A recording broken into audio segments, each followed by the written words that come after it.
Aloha! I'm going to be doing my video for logo design principles.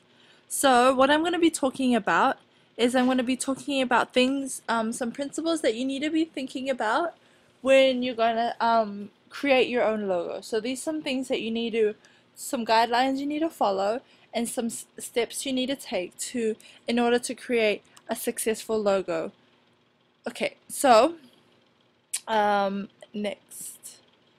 So, here are the 5 basic things that we need to think about when doing a logo.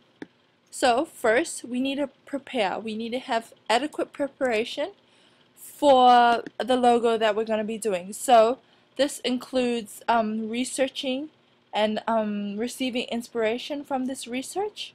So you can look at other sources, other ideas, and look at other logos to give you some sort of inspiration on the kind of logo, the kind of feel that you wanna have for your logo.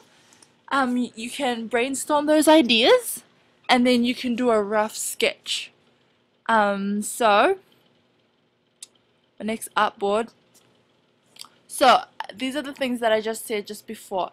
So you have a rough sketch. So as we go throughout this presentation, I'm going to be showing you some well-known logos and how they have been successful, and I'm going to show you in the different stages and just on the different pages. So here we have Facebook.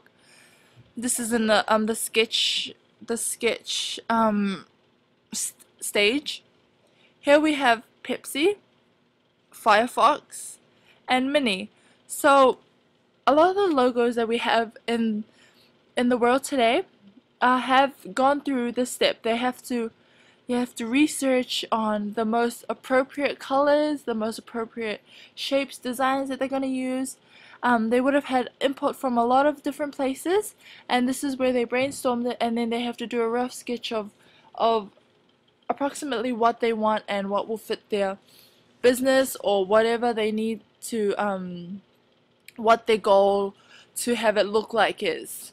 So next we have, it has to be clean and simple. So for the text or the fonts, they need to be readable and they have to be legible. For the colors, it's good to limit it to 1 or 2, but not really anymore, because it might overpower the message of your logo and it might overpower your image. So for the images, it can't be too big, but logo needs to be able to go on anything, maybe a t-shirt, card, business memos, and products. And for effects, don't use too much because it will distract. And you want your logo to be well balanced, so it should maintain a visual integrity with your image, colors, and text. So that's the second thing we need to think of. So firstly, we have to put in preparation work, and secondly, we have to make sure that it's clean and simple. So thirdly, we have to make it applicable. So the logo needs to be appropriate to what your theme or what you're trying to achieve to, or else it will be pointless. You won't be able to convey any kind of meaning, and it won't have any relation to your business. So yes, it has to have a connection to the company. And for example, if you want to have a company, let's say like Harley Davidson, for a motorcycle gang, you wouldn't put a kitten on there because that's just not the connotations that you have with it. Because so it's just some things to think about. You have to think about the social aspects of things as well, and how different objects and different symbols mean different things. Okay, so fourthly, be original. That is very important, because you don't want to be copying logos, because people can get confused, and there can be some legal issues with that as well. Use other logos only for inspiration, but don't copy exactly what they have. And don't use clip arts, because clip arts are overrated and they make the image look cheap. That's a sad but true. Alright, and we're going to the next slide.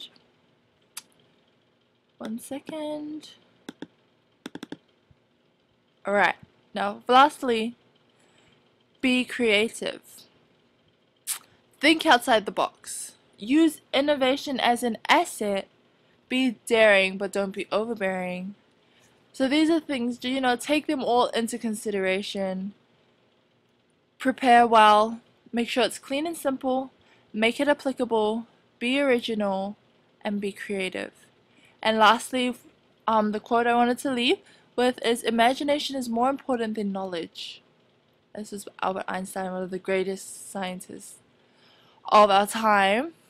So I just wanted to reiterate with the logos that I chose. So I chose Apple because I think that is very, very,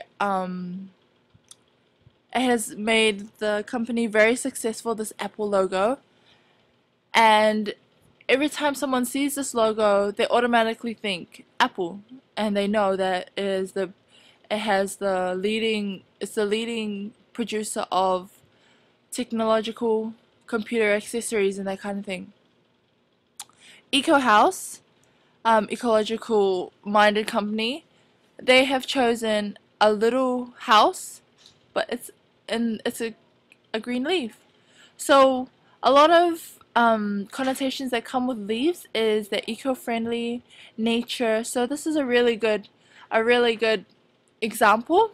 It's clean and simple, and I like the house and the leaf brought together, and it goes really well with their logo. These are just some examples that I wanted to show of something that's clean and simple. And these, although they're in the sketch form, we know this, all of us, because most of us use Facebook, and it has been very successful in identification, that once people see the blue square with the white F, they know that it's Facebook. Firefox is increasingly becoming a more popular internet browser to use. Mini, the little cars, and Cola, Pepsi, one of the most popular drinks in America. They've all been successful at developing their logo, and of course it starts with all the 5 steps that I've told you about. So this is my video for this. Thank you for watching. Thank you so much. Mahalo.